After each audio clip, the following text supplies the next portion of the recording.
that is the way he lived. That is what he leaves us.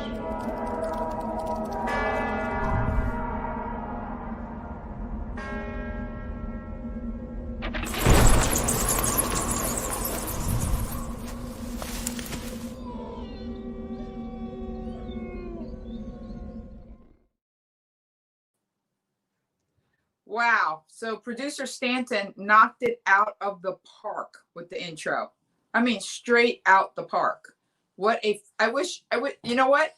That's just too good to use for 1 week. I think next week we have to use it again, especially if we don't know the election result. I think it's perfect. So here we are on Halloween. I'm waving Halloween night. And I got my Frida Kahlo and my blue lipstick. And it was my sister-in-law's birthday, and she got this very, very pink cake. So check out my tongue. All right, there you go. So a couple wonderful things happened, and then we'll get into some Halloween-y fun stuff.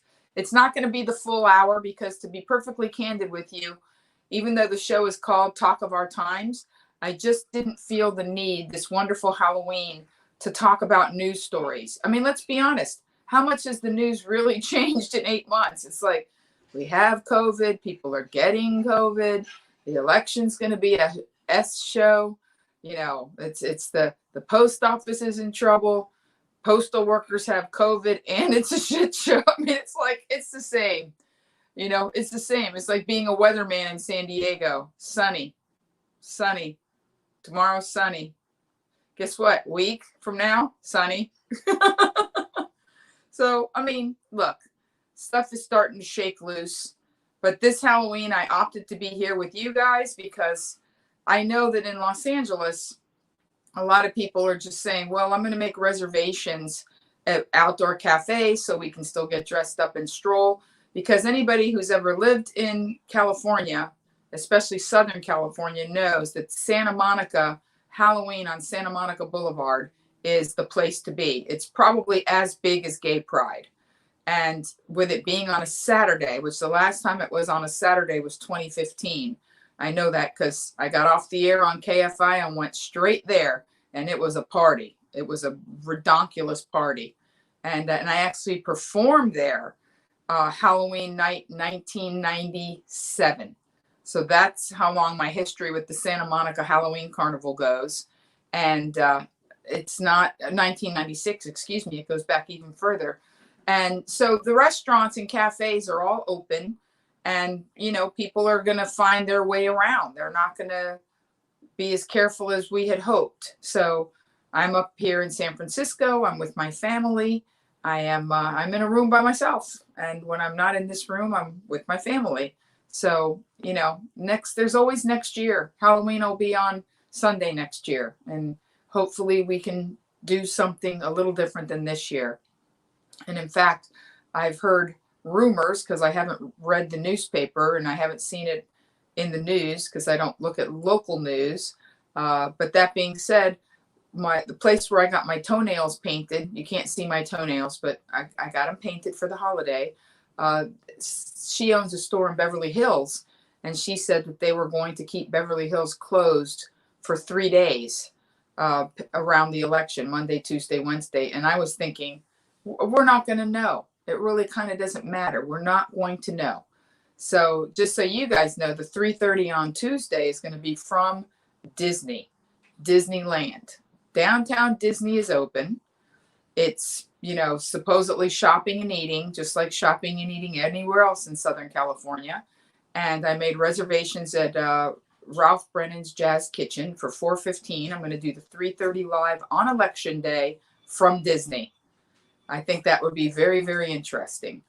And also, they're saying that if that goes well, that Disney California Adventure, because you can circulate through that park very easily the way it's designed, is also going to open strictly for shopping and dining. You don't have to pay to get in because that would be amusement park. So my gut tells me that they're not going to sit out a holiday season without any income and let those parks sit fallow. So if downtown Disney's rocking the block, and they said sometimes in November they're going to open the California Adventure just for shopping and dining, I will bet you your last pair of mouse ears that they're going to open Disneyland for shopping and dining and just keep the rides closed. That's my prediction. But yes, here's what I predict about Election Day. I'll be in downtown Disney, and that's where I'll do the 3:30, and maybe we'll post some videos up here so you guys can see me and sound guy Tony, and director Stanton will be at the helm, and we'll post some videos. Disney's very conscious of people walking around with cameras, so we're gonna have to be super stealth with like some GoPros in my iPhone 11. And who knows, I might even break down and get an iPhone 12 by then, just so I can really be stealth and sneaky. So that being said, let's talk about Halloween and, Halloween memories. Because I think Halloween kind of overtook Thanksgiving. I think now it goes straight Halloween, Christmas. And maybe one of those good things, I always talk about silver linings. I think that Halloween being a non-event on a Saturday night is going to give Thanksgiving an opportunity to kind of, push its way back out and say like, hey, I used to be like the favorite holiday, American holiday. Just so you know, we have Thanksgiving. Other countries have Thanksgiving. They just don't have it on the same day or for the same reason. But Canadian Thanksgiving is in October. So it's also not just an American thing, Thanksgiving. Maybe it's a North American thing. I haven't researched if they have it in other countries. I enjoy Halloween. I'm going to be honest with you. It was never my favorite holiday because although I do like to dress up, I was never like the cool kid. And Halloween, when you're a kid, is a lot about being cool. Now, some of you might have seen in the Twitter feed that my friend Amy Huggins was like, Monique Marvez has the best Halloween story ever. I don't think so. I'm going to tell you the story and let you decide.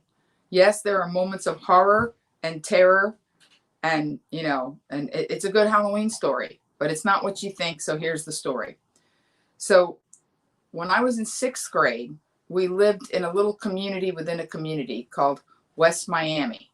And West Miami had its own mayor. His name was Matthew Slepin, and he lived on 62nd Avenue, and he actually had a little sign hanging from his mailbox that said, the mayor, because it was its own municipality. And I grew up in this, even though, I lived all over Miami at different points in my life, and predominantly the family homestead was in Coconut Grove. But, West Miami was just special. It was a special time. I actually went through and listed all of the addresses that I've lived at in my life. And living in West Miami was the longest place that I lived at one time.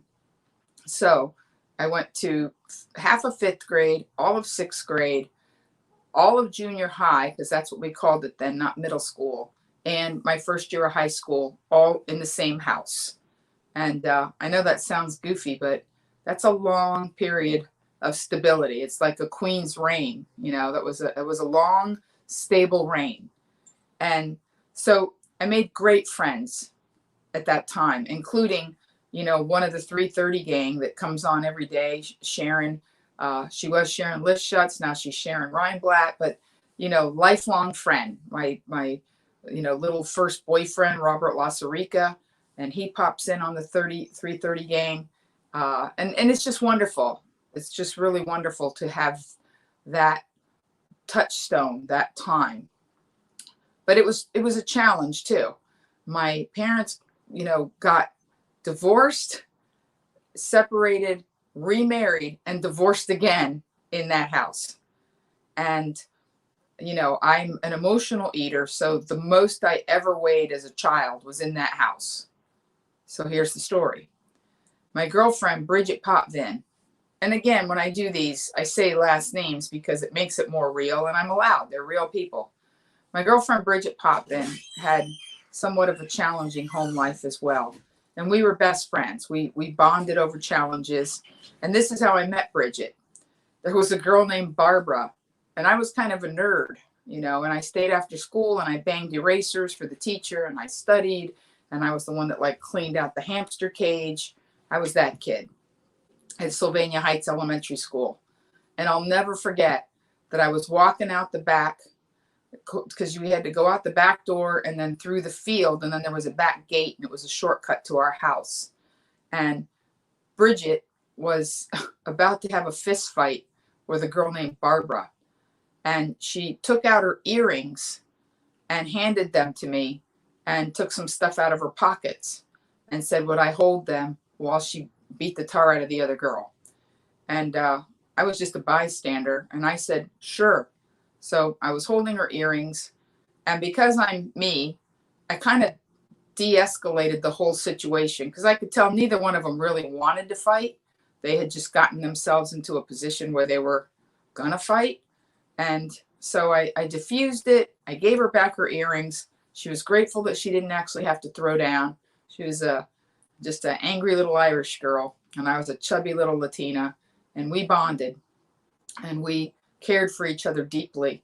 And in fact, when I was sick at home, one time I had a terrible cold, and I had an allowance of $1 a week, and I'd squirreled away a few dollars under my bed. I'll never forget it. I asked Bridget, I'm telling you, I was an emotional leader. I was a chubby kid. I gave Bridget the money to go to the Winn-Dixie. That was actually the name. Can you imagine? A couple of weeks ago, I talked about, and it's last names. It's not W-I-N. It's W-I-N-N-Dixie.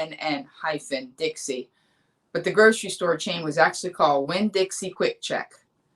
And so I gave Bridget my allowance and asked her to go to the Winn-Dixie Quick Check and buy me 10 candy bars, because at that time candy bars were 10 to 15 cents a piece, depending on which ones you got.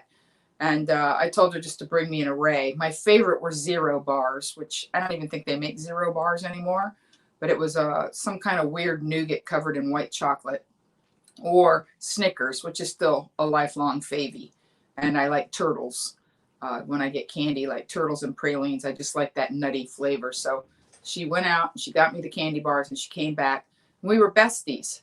So here's the story. Halloween night of 6th grade. I was dressed as a cat because I was chubby. So I borrowed someone's black leotard because I figured that would make me look less chubby, but I think I just looked like a blueberry with tights. So I had on this leotard and black tights and earring. And like, the funny thing is now it's very common for people to go around with kitty cat ears and tutus, and that's just girls where I live and boys in my building. But it wasn't that common. I was really excited to get to wear my black kitty cat ears. And I remember getting a pencil from my mom's makeup drawer and drawing whiskers on myself. And my self-esteem wasn't great, but I thought the combination of black and ears and just the very well-drawn whiskers, I felt pretty good about myself. I felt like we were going to have fun that night. And I can just, as I'm talking to you, I can picture it in my head that we walked down 59th Avenue, and Bridget lived in a duplex, and next door to Bridget was a boy named Hiram. And Hiram was this very persnickety little Cuban boy.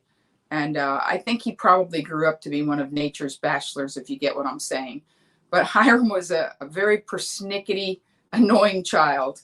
But his mother volunteered to drive us to Tropical Park, which at one point had been a dog racing park, I believe. I haven't looked it up. It could have been horse racing, but I don't remember seeing any stables over the years. So I'm just going to go with dog racing. But Tropical Park at one point had been a race course. It had been turned into a few other things. And years later, they used it for what we called Santa's Hispanic Forest, which is supposed to be Santa's Enchanted Forest. But it was a little bit like Magic Mountain in California, that it was only pretty much just Cubans that went. And it wasn't like the upper echelon. You weren't getting, your socially mobile, upwardly mobile Cubans. It was a different kind of vibe. And anybody that's been to Magic Mountain in Valencia knows exactly what I'm talking about. So Tropical Park every year had a giant Halloween carnival. It had everything. It had a midway.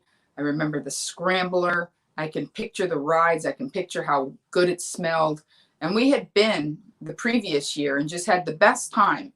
But I wasn't as big in 5th grade as I turned in 6th grade. It wasn't good. So, and I can't believe when I told Amy Huggins this story, she laughed. But she was weeping. She was head on the table crying with laughter.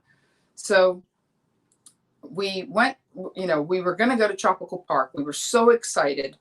And this was back when you didn't have to have seat belts for every kid. You could just stack them up like cordwood.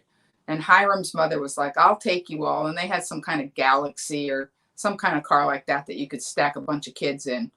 So Bridget was this very cute girl. She looked like Peggy Lipton just a few years after Mod Squad went off the air. So if you get the reference, you're over 45. But Peggy Lipton, who was once married to Quincy Jones, was a very good looking girl with her hair parted down the middle, was kind of sandy blonde with a smattering of freckles across her nose.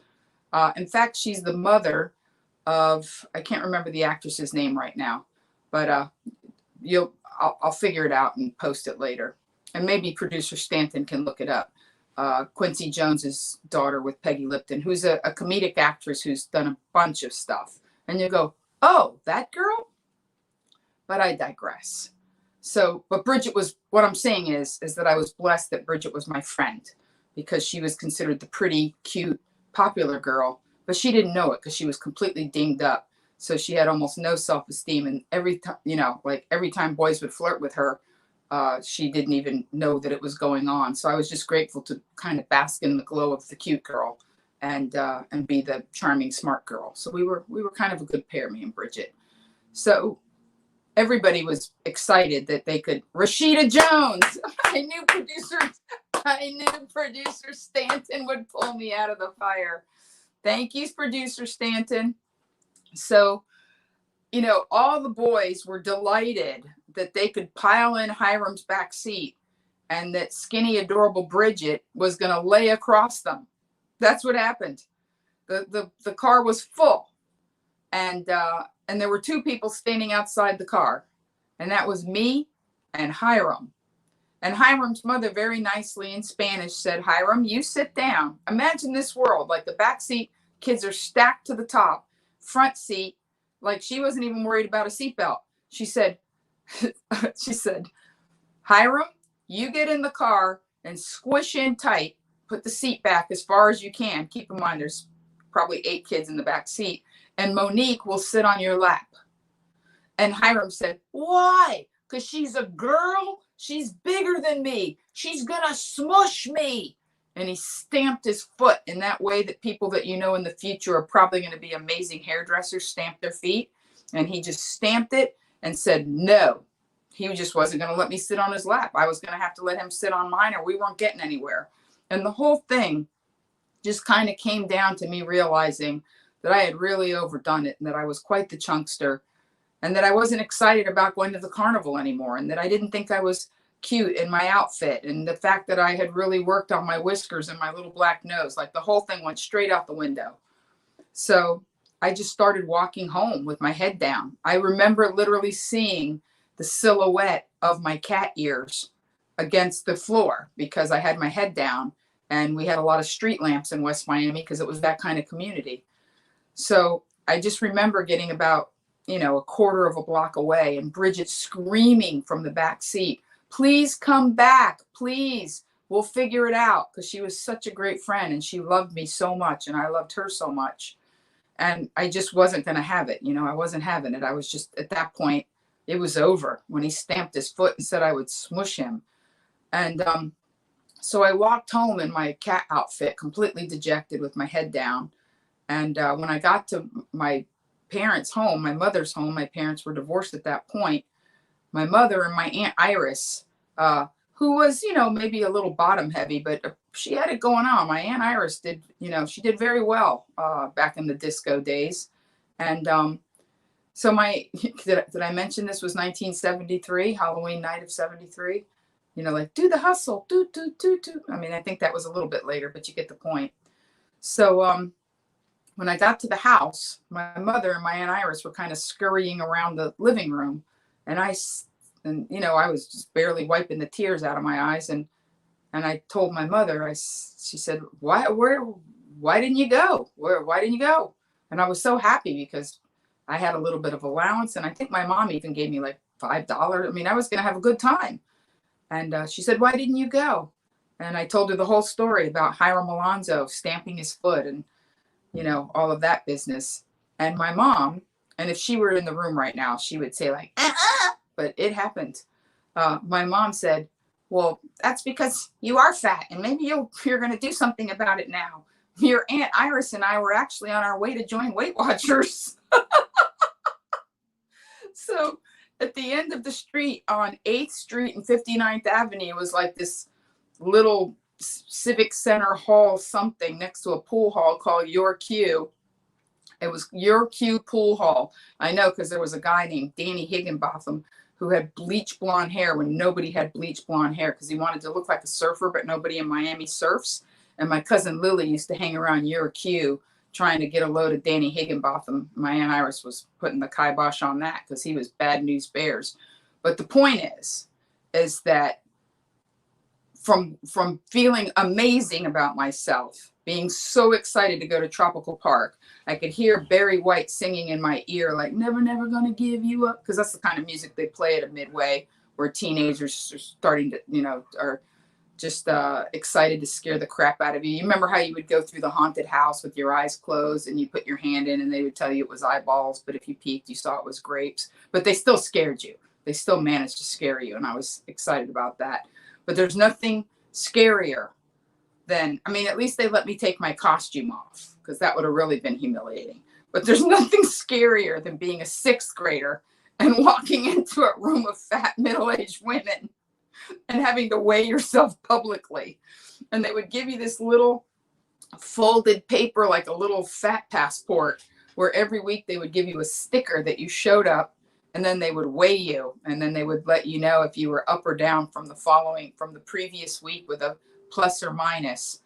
And here's sort of the punchline of the story, is that in 6th grade, on my little fat passport, week 1, first sticker, I was 4'9", 119.5 pounds. And if that isn't a horror story, I don't know what is. So just so you know, I actually told that story to my friend Amy in a diner in LA as like, yeah, you think that's bad? Listen to this story. And not only was she not even remotely empathetic, she thought she's like, you got to put that in your act. I'm like, it's not going in my act. There's nothing funny about that. But you know what? Comedy is tragedy plus time. And as I'm telling you the story, maybe if I had health problems, or maybe if I still struggled tremendously, or, it's kind of the old all's well that ends well.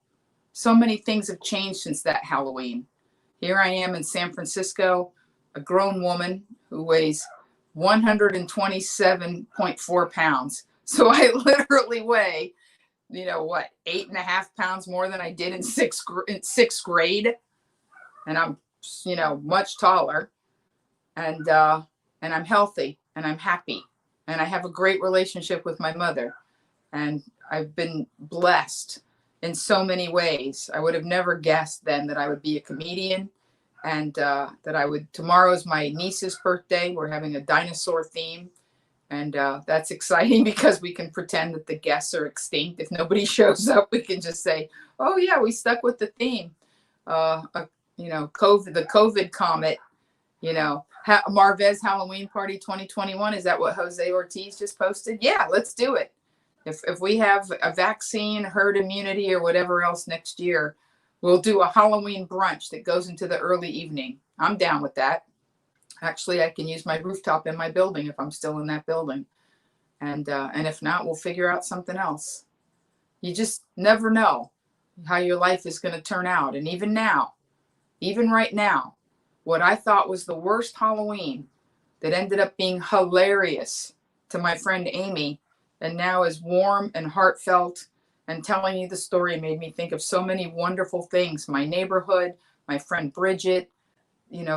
Right now we think, oh, Halloween got canceled, or this sucks, or that's terrible, or, we're barreling down on this election that's going to be contentious and very challenging. But one of my mottos from the beginning of COVID, and it comes straight from my childhood, is hard times, good memories.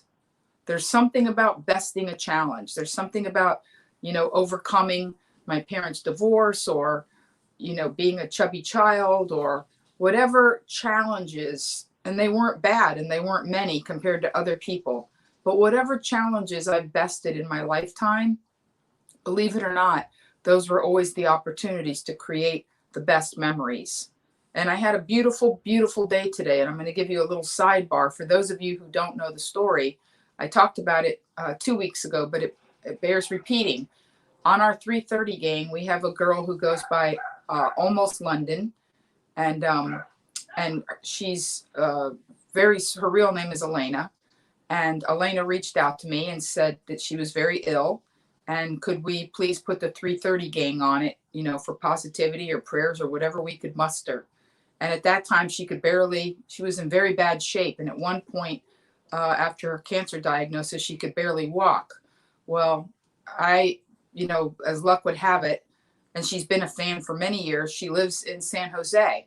And as my mother and I drove north from San Francisco today, we made a plan to meet Almost London and Elena and her son, who sent me a very, very sweet thank you letter after the 3:30 gang, just went way out of their way.